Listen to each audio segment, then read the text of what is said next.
Okay, we're talking psychedelics because they seem to be everywhere right now. Maybe you've caught wind of a friend's ayahuasca retreat, or someone you know has shared a life-altering journey with psilocybin or ketamine. For some, these experiences are truly transformational, like a soul reset. But for others, not so much. We've heard words like wrecked or depressed come up too. So what's the truth? What do you really need to know before you consider trying psychedelics?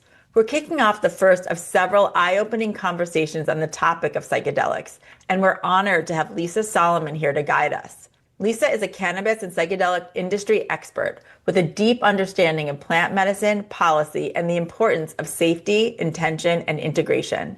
She's trained with some of the world's leading scientists, and she's the real deal when it comes to helping people navigate these powerful tools with wisdom and care. Together, we're unpacking the most common psychedelics like ayahuasca and psilocybin and diving into the essentials of what we're calling know before you go. Think of it like choosing a trusted tarot reader or a medium. You wouldn't just trust your energy with anyone, right? The same caution and reverence should apply when it comes to psychedelics. We'll talk about preparation, potential risks, the role of your physical and mental health, and how to know if a psychedelic journey is right for you right now. There's so much to learn, and this is just the beginning. Let's seek the truth together. And I'm going to read a disclaimer before we get going. The content of this podcast is for informational and introductory educational purposes only. It is not intended to provide medical advice, diagnose, or treat any condition or encourage illegal activity. Psychedelic substances remain controlled in many jurisdictions. Always consult with a qualified healthcare provider and check local laws before making decisions related to your health or the use of any psychoactive substances. Okay, now it's time to get going. Hi, Lisa. Hi, Karen. Hi, Robin. Hi, Karen. Lisa, we're so glad you're here because this is a topic that we touch upon in a lot of our conversations lately. And it seems every time you read something, everybody's got that interest in psychedelics. And yet so many of us really don't understand a lot about them and might be even afraid of them in some ways. You're here to shed a light on this whole subject with us. So can we start at the beginning, which is really around the roots of psychedelics, which really can be traced back to the indigenous times and maybe even before that? Yeah, and thanks so much for asking about that.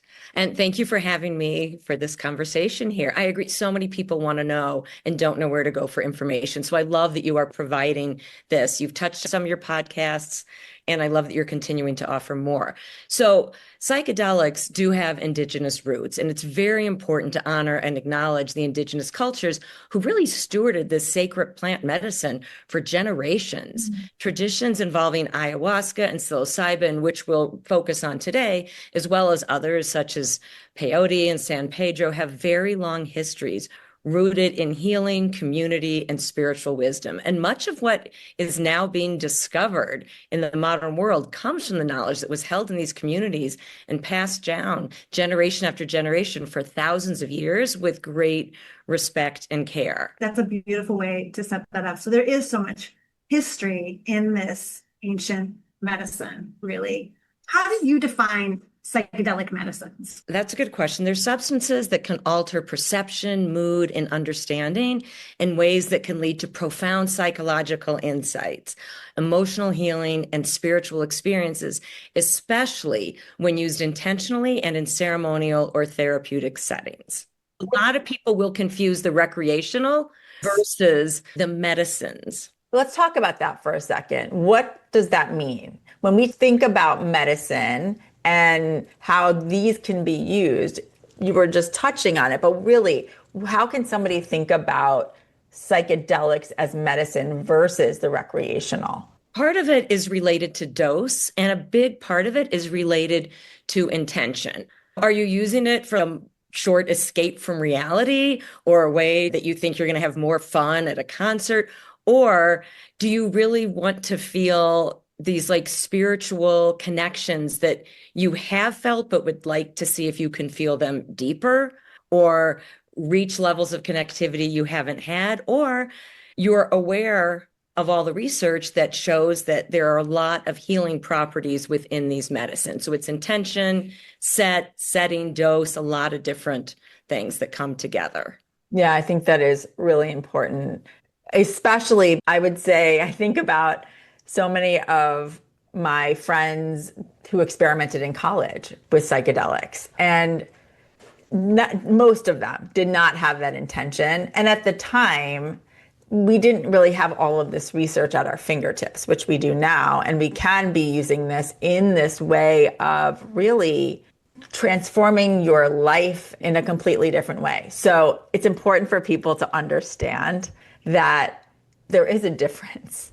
Yes, Yeah. and it's interesting when you talk about when you were in college, people experimenting, because there was already science there, but it was buried and it's just now coming out again. So it would be fascinating to do a whole episode just touching on the highlights of the history. I so agree. And I also think, I know for when I was in college, the internet wasn't a thing yet. It was just starting to become a thing, but certainly now, if you want to experiment, you can find all of this information that wasn't at our fingertips back 30 years ago.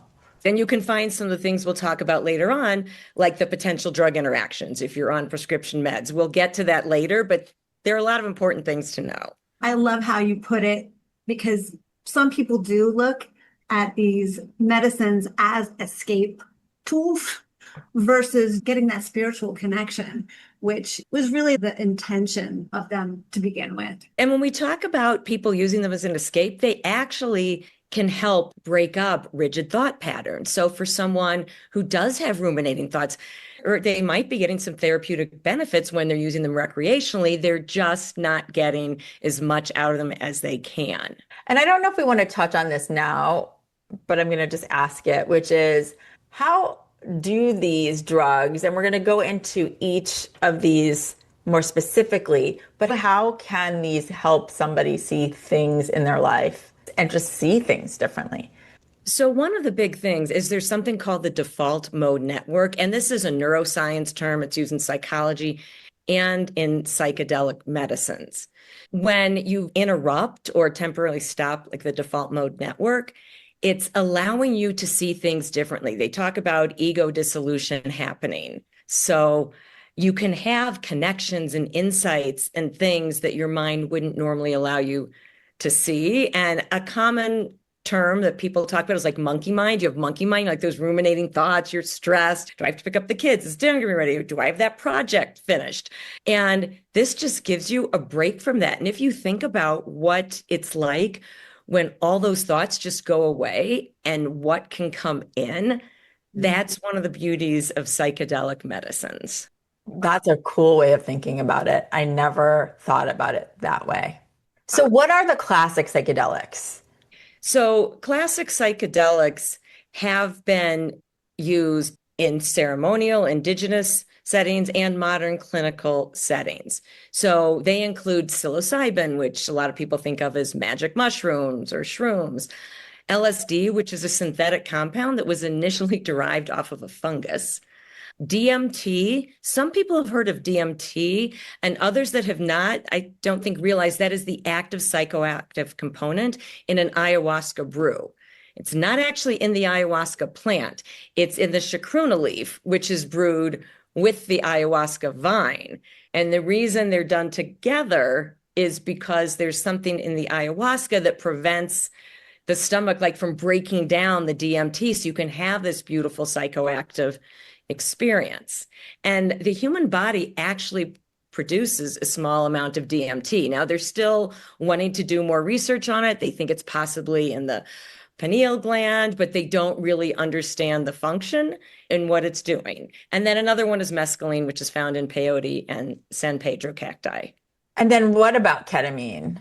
So ketamine is something that a lot of people refer to as a psychedelic because you can have these beautiful experiences on it, but it is actually a dissociative anesthetic.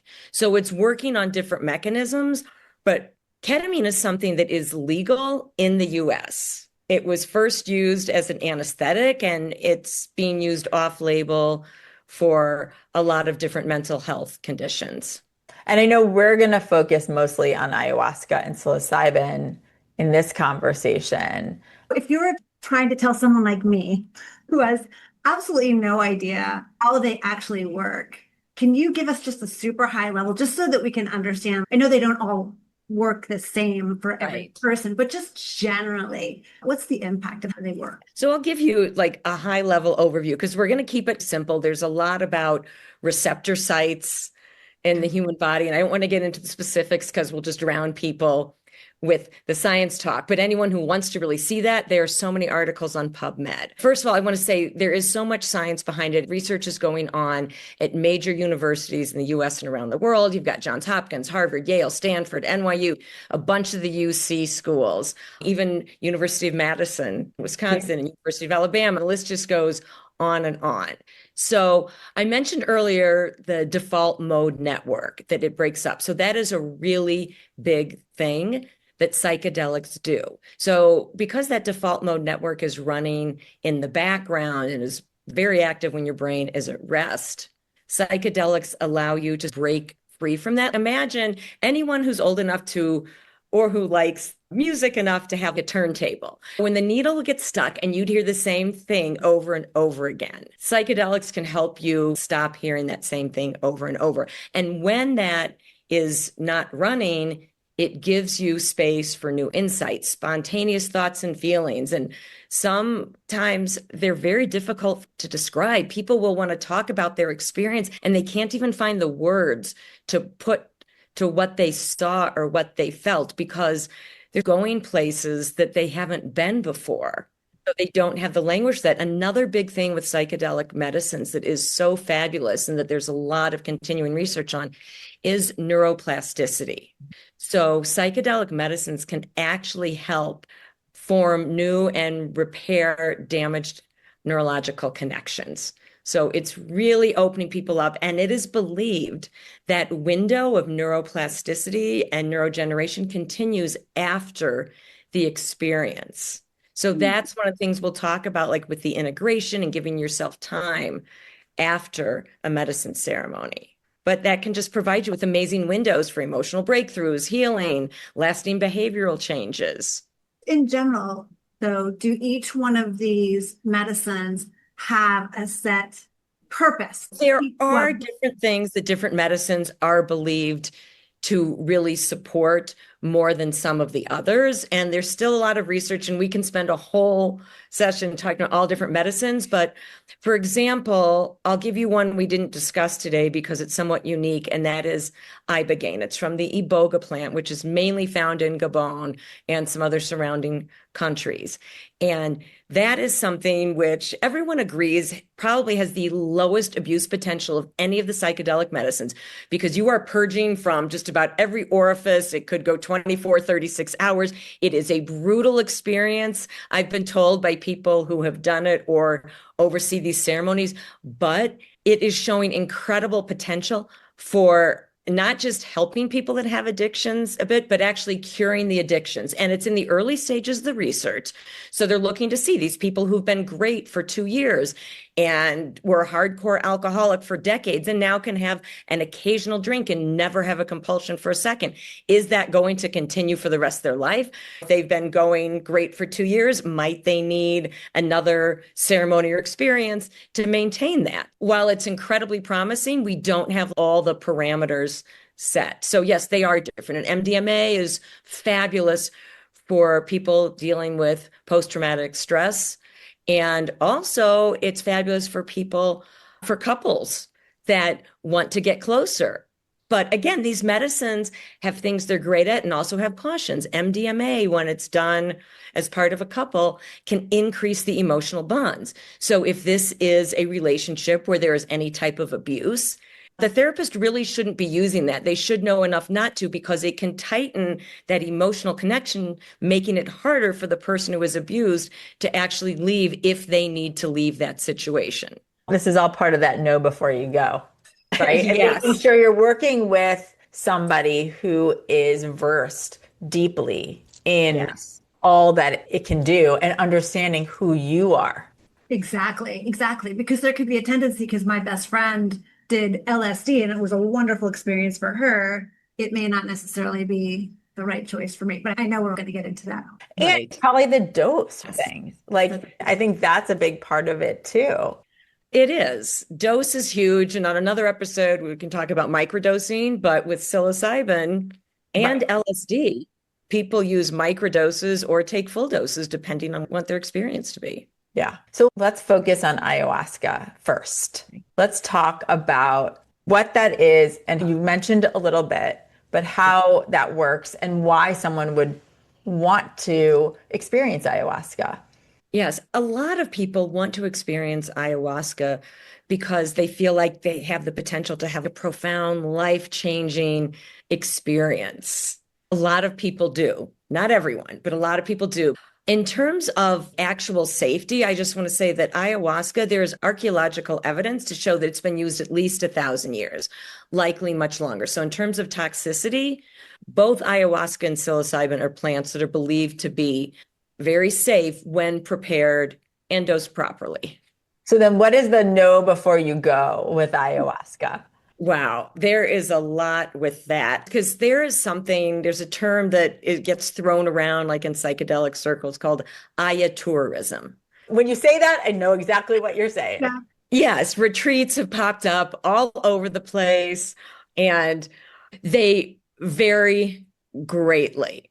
You have some that have medical teams on staff. They do a full medical evaluation with you before you go, find out what medications you're on, if there are any potential interactions, if you have issues with like blood pressure or heart rate or seizure disorder. They'll ask a lot of questions to see if you're a good candidate physically for the medicine. Because ayahuasca is a very powerful sacred plant medicine. It's from the Amazon rainforest, traditionally used by indigenous cultures for healing and spiritual insight. All these indigenous tribes have medicine people there. So they were doing it not in terms of the same type of intake that we go through in the Western world, but they were doing that. And so when someone says they're going on an ayahuasca retreat and they'll be served ayahuasca or drink ayahuasca, it's a brewed tea that's made from the ayahuasca vine and the chacruna leaf. And as I mentioned earlier, it's the chacruna leaf that actually has the DMT, the psychedelic compound. And DMT is sometimes referred to as the spirit molecule because in talking about what different medicines can do, it can allow you to have vivid, very spiritual experiences with it. And the ayahuasca vine, as I mentioned, is what allows the DMT to be active. So vivid visions, deep emotional releases, a sense of connection to nature, to ancestors, or a greater spiritual presence. So that's why people get so excited and come back saying they have these amazing experiences with ayahuasca. So you have people in your community who can connect with spirit on their own and can get to beautiful places. So for someone who is able to do that, they might go to places that they never even imagined, or just feel a more intense connection to those that they connect with regularly. So it can enhance that. Yes. And for people who don't feel they're able to connect or see visions on their own, this could be a catalyst for that. Definitely. But what is important to note here is that while a lot of people have these beautiful experiences, other people have like memories surface that are of very traumatic events. And there is a little bit of people aren't sure if some of these could potentially be false memories or if they are all repressed memories coming up. Because you can have someone who's healthy, who thinks they had a really good, healthy childhood, go on an ayahuasca ceremony, and all of a sudden, and this has happened, have very vivid visions of being abused when they were young. And sometimes people come out and they're thinking, wait, did that really happen to me?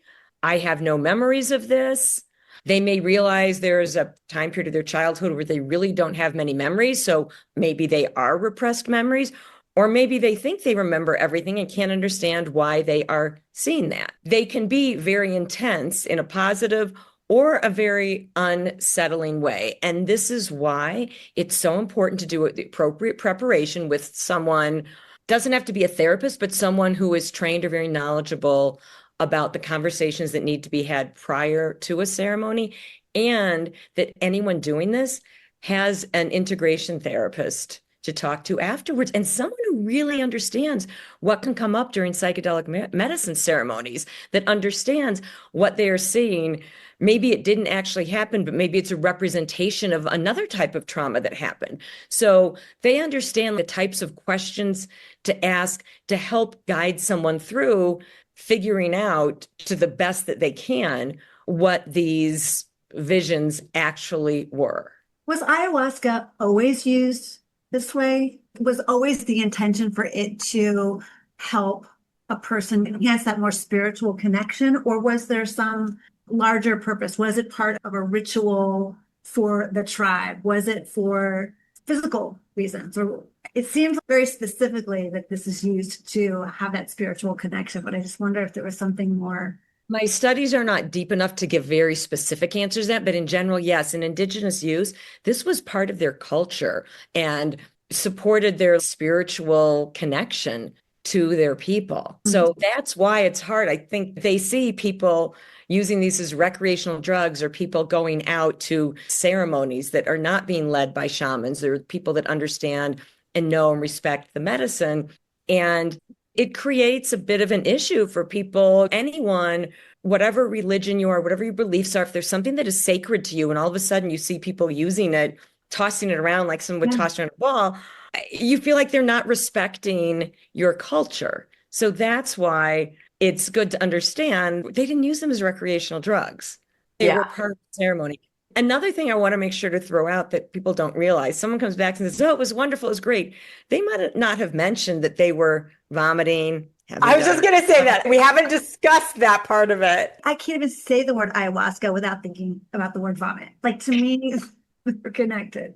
Not everyone does, but a lot of people do. And it is believed that the purging could be what we just talked about. It could be sweating. It could be crying, shaking, like burping, coughing. People get like different signals, sometimes like a burp or a cough when they are psychic and they're getting a signal. All these things are different ways of purging. So you don't know what your experience is going to be going in. Makes sense. To be prepared, right? And when you use the word purging, I know. When you are considering this, you have to think about all of that. And in most of these cases, you're in ceremony with a number of other people. Typically, you're not by yourself. So you have to make sure you can feel vulnerable enough and trust. Yes, definitely. That trust is important. And it's generally recommended that you go with whatever the purge is that's coming out, because that might be part of the release of buried emotions, things that no longer serve you, anger, resentment. So you can have a better outcome if you go with it. That makes so much sense. Yeah, it's interesting too. When I think about the experience and what may come up for people, and some things where they just didn't even realize or remember, let's say you said those repressed memories potentially. I also wonder too, there's probably elements, whether it's that or just some of the visions that you do see or the connections you do make, that you're tapping into other almost parallel timelines or past lives of yourself. Like, to me, it opens it up for that. So it's hard to say. Oh, wow. I never thought of that. That's just what comes to mind when we talk about this. And in addition to that, which I believe to be true, and there's just so much that's not clearly known and why there's so much more studying, but there are some experts that say it can also be your fears or your dreams being manifested. I can see that too. There's just a lot of unknown, and you have to be open for whatever may come. Like, we talk about that all the time with a lot of the different experiences that we have without psychedelics, because I think there are some similarities to some of the modalities that we talk about or experience on Seeking Center, within Seeking Center. And you have to just be open to what's shown to you. And then unpack it. Like, where did it come from? Which is why the integration is so important afterwards. Yeah, that's so important. Yeah. So before we move on to psilocybin, with ayahuasca, who should avoid really considering it? It's advised you either avoid it or consult with an expert. And by an expert, I mean someone who is well-versed in psychedelic medicines and drug interactions. If anyone has a psychotic or severe mood disorder, if they're on psychiatric medicines, including SSRIs, like Prozac, Zoloft, or SNRIs, Cymbalta, you really need to check with a knowledgeable medical professional. And there are psychiatrists that work in the psychedelic space, and they might recommend an appropriate taper off of the medication you're on. And if they feel it's not safe for you to be off of that medication for the taper and period and the medicine ceremony, they might put you on something else short term that is safe to have with the medicine. And it's not just prescriptions. There are supplements like St. John's wort and ginseng. It's unclear as to whether or not those can be an issue. So it's something someone needs to really check on and be aware of. If you have a heart issue, seizure disorder, liver or kidney issues, of course, pregnant or breastfeeding. And then the big one we just mentioned before is if you do not have the proper psychological support or integration resources. It's really important to think about. And I feel like a lot of people who may be on some of these medications are the ones who most be seeking some answers. So it's really important to point that out. Yes. And I've had people reach out to me to say, oh, you know what? I found a retreat. I want to go on it. I think this is going to be it for me. I'm so excited. And I start asking them the questions about medications they're on, about the support system. If they're suffering abuse, is the abuser currently in their household?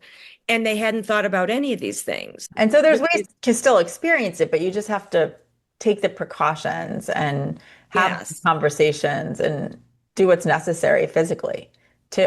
So let's move on to psilocybin and talk about what's the difference, number one. We know that they're actually different substances, but really, why would someone choose psilocybin over, let's say, ayahuasca? Okay, first of all, psilocybin is generally a much gentler ride, a much gentler medication. People can have some really powerful experiences on it, but in terms of the really rough things that will come up, there's generally a difference in that. So psilocybin actually converts in the body to psilocin. That is the active ingredient, the psychotropic part of it. And that binds to serotonin receptors. So if someone like is on SSRIs, it's important for the provider to know that and for the person to talk to their psychiatrist, because there's all this talk about serotonin syndrome can make you feel awful, potentially deadly. Honestly, the research is very mixed. They don't know enough about it. What they do know is that serotonin will really deaden the effects of psilocybin. So there are people on SSRIs that will take massive doses of psilocybin, 3-4 times what a regular person might need to get where they want to go. Wow. And still feel next to nothing. I am not recommending that. And I am saying if you're on SSRIs, talk to a doctor. I had no idea about that. I think that's really interesting.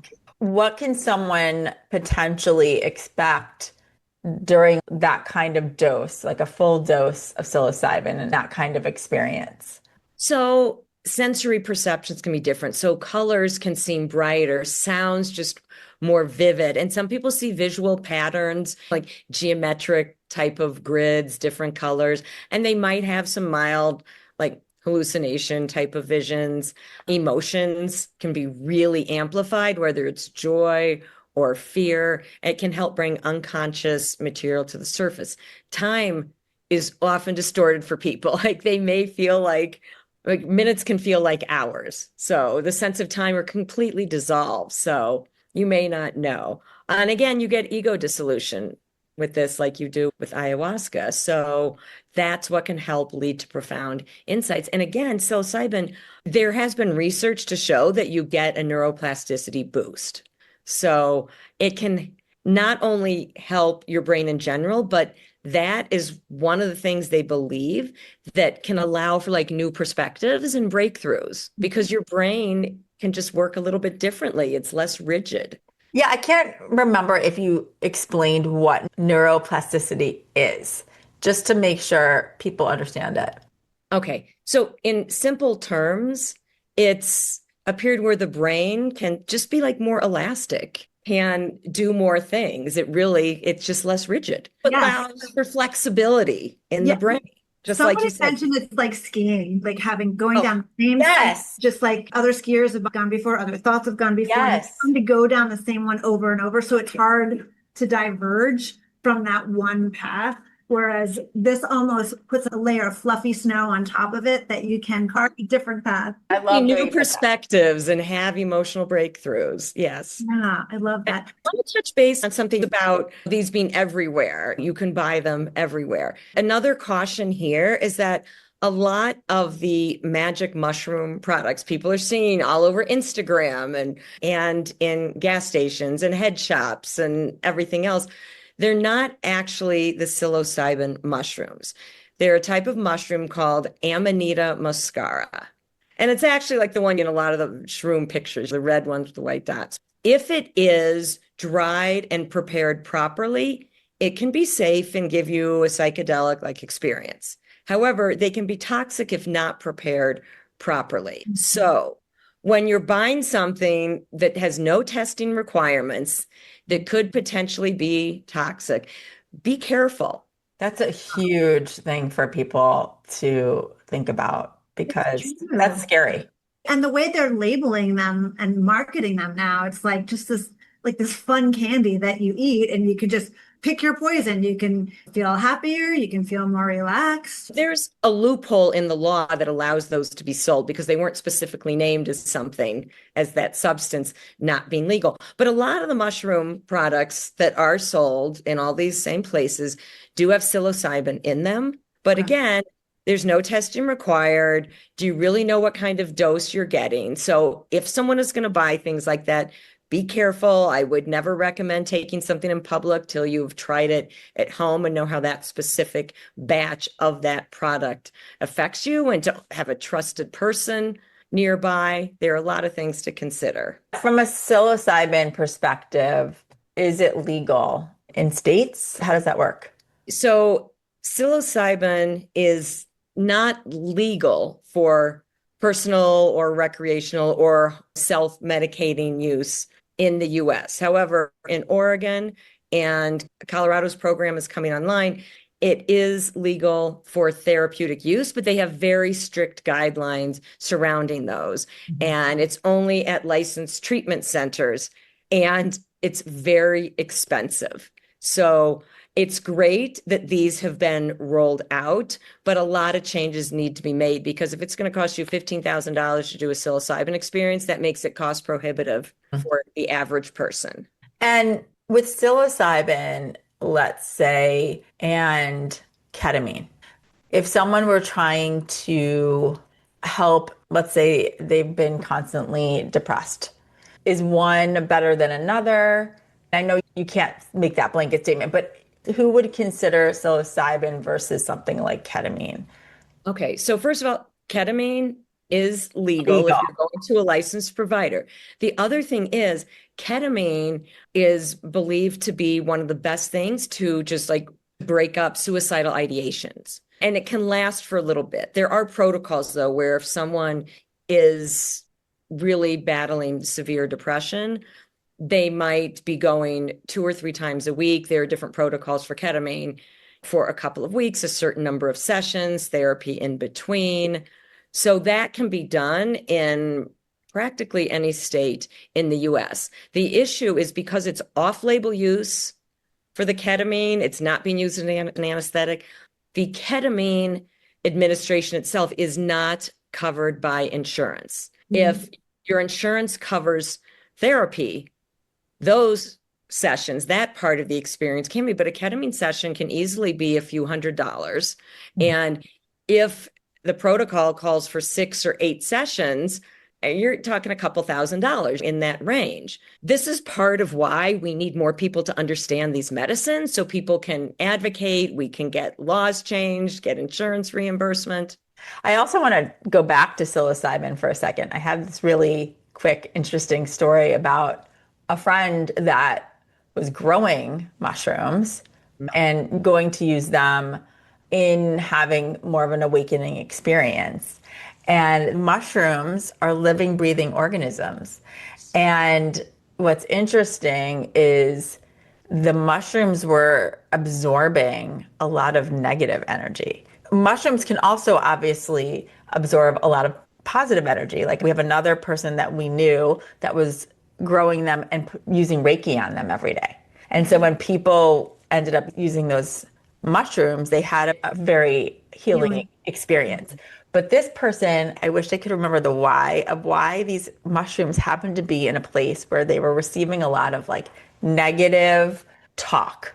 When someone was upset, they were near the mushrooms and they were talking about not liking themselves or issues that were going on within the family. And when the person took those mushrooms, they had a terrible experience. And this is someone who has utilized different psychedelics before. So I just want to point that out, even those kinds of things, because we're not talking about regulated medicines, you don't know where it's being grown. You need to check those things. And so I just bring that up as another know before you go. Wow. And that's something that's really hard to know. If you're going on an ayahuasca ceremony that, has the shamans, that they've been doing this for many years, it's been passed down to them and they understand, because there are prayers or blessings being said as they're making the brew.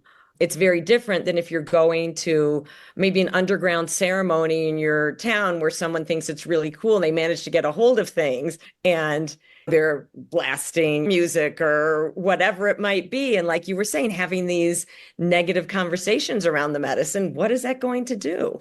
Exactly.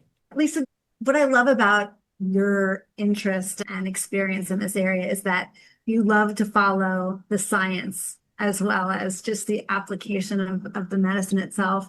In terms of how the world is evolving at this space and time, do you feel like the science is catching up to help people and even the medical field understand the impact that these medicines can actually have on people? Do you feel the shift actually coming to them being more acceptable forms of treatment? Yes, I feel the shift coming, but it's a bit slow. When you think about the average medical professional who has so much to keep up with in their specific field, they don't have the time to necessarily do it, or they're concerned if they have a conversation with a patient about it, that they could be opening themselves up to a lawsuit if someone chooses to go do something and something doesn't happen. However, the science is definitely moving forward. We need a lot more funding for it to move forward at a pace that would be more helpful to society.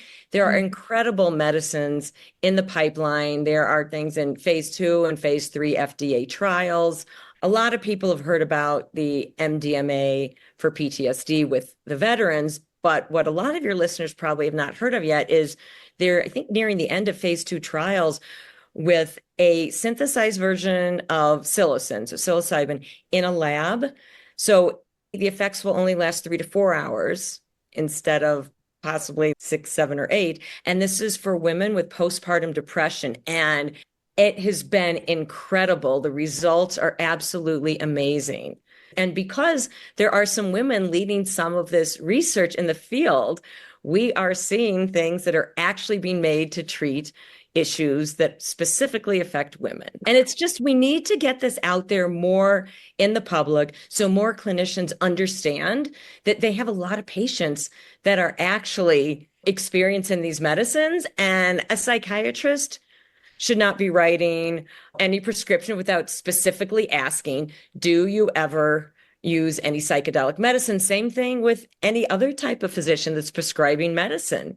It should be asked. And that one line on there, do you use drugs or take any drugs? And that is so outdated. So true. They know you're also very versed in cannabis, and that's a whole other discussion. But again, all of these questions, it should be more of an open dialogue. Definitely. And so many people don't like to divulge what they're really doing, which is an issue. And part of it is, it's not just for fear of being shamed. They could get reported possibly. If they're a parent, they could get taken away from them. States are harsher than others. So you're forced to not be honest in those cases. Yeah, it's a very dangerous thing. But when you were asking Are they legal? So while it's legal in limited states, there are so many clinical trials going on. And that website, clinicaltrials.gov, you can type in psilocybin, ayahuasca, MDMA, whatever it is you want, and your state and see if there is something going on. There are at least 50 currently recruiting for new trials for psilocybin. Wow. And that's not including any other medicines. Try that if you're interested. Yeah, because we're really specifically talking about in this episode how psychedelics are used as medicine. And I think the other thing just to point out with ayahuasca, a lot of times, as you were talking about the Aya tourism, many people are traveling outside of the US to experience these. And you do also have to consider, again, a lot of your other physical ailments, because if something should happen and you're not in the US, Yes. where are you? What is the closest, as you were talking about, like a medical team? You might need a hospital. And what does that look like? You really have to do your due diligence before you just jump in. Or if you have a challenging experience, can you get on an airplane and fly home? Yeah. And again, we know that so many people have positive experiences, but we've also heard of people who don't necessarily have the most positive of experiences, which is why we feel it's really important to just talk about all of it. So another thing I want to point out that I sort of referenced earlier, I mentioned like the underground ceremonies that happen. In addition to that, there are psychedelic churches that exist in a legal gray area in the US because they can get a religious exemption if this is part of their religion and their ceremony. Though I call it a gray area because a lot of these people created them to be able to serve ayahuasca and psilocybin or other medicines to people. But there are a couple of churches out of Brazil that are legitimate, that do have the religious exemptions that would hold up in court here. So just do your due diligence. Even if you find a psychedelic church and they say they are legal, understand they are not like fully legal unless they're one of the two Brazilian ones. And there were some churches in Michigan raided within the past year, and there were some arrests. I don't know if it was just the providers or if some of the participants were. You got to be careful. There are plenty of countries you can go to do it legally if you have the proper support systems in place. I would only go if there's someone who could travel with you, full medical clearance, just a lot of things to think about. And the other part is that post ceremony and that integration aspect of the medicine. And the really good, legitimate retreat sites will require that you have that integration set up, whether they do it with you virtually or make sure you have a provider at home. But them making sure you have that does not mean that it's a great retreat site. So still look into it. If someone is curious about any one of these medicines, aside from you, what's a good resource for them to go to? There are some great resources online. So MAPS, Multidisciplinary Association for Psychedelic Medicine. It's a nonprofit founded in 1986. That's a great place to start. They're the ones, Rick Doblin, the founder, has testified before Congress. He's been really a key person in getting those MDMA trials for veterans going. They have a lot of resources listed on their site. There's a website, psychedelic.support, which is a directory of vetted therapists and also has articles and webinars. Double Blind, it's one word together, Double Blind Magazine online is great. Another site, thethirdwave.com, has a retreat directory. And then there's one called ayaadvisors.org, ayaadvisors.org. They have a global directory, although most of the sites they list are in Peru, Costa Rica, Brazil, and Colombia. Another one that talks about the legal status in countries is iceers.org. So those are places to look online. And I cannot say that all the information on there is accurate and true, but they do a good job of sourcing the information they provide. So they're pretty good sources. And then locally, if someone's looking to connect, see if there's a local psychedelic society. A lot of cities or states have them. You can look online. SSDP, Students for a Sensible Drug Policy, they have chapters at universities like throughout the country, and they do some educational events. So you could look for a local chapter. There are meetups online. Be careful with those. because you don't know who you're getting. You may have a skilled practitioner wanting to support people integrating. I've popped into some, and it's people that have a lot of emotional challenges looking for people who will come on board and help them. And they may be dumping, so they just run the gamut. And then there are a lot of webinars. Look at those sources above. You can learn a lot there. And we'll have all of these in our show notes. So if you didn't catch that, because there were so many good ones, we will also have that listed. And we know that this is really just the first of several conversations about psychedelics as medicine and psychedelics in general. And we also really welcome questions. DM us, email us. You can reach Lisa at Luminous Synergies. That's LUMINOUS @gmail.com or through Seeking Center. And Lisa, you are just so versed. You are. I so appreciate you letting me come on and have this conversation with the two of you. Thank you so much. Much. Karen and I, our whole goal is to learn and share. And I feel like even though I know some about psychedelics, especially as medicine, I learned so much today. And I know we just touched on it, everybody. And so we're going to come back and have more conversations about this in the coming months. And again, reach out and ask us more questions. So thank you. Thank you.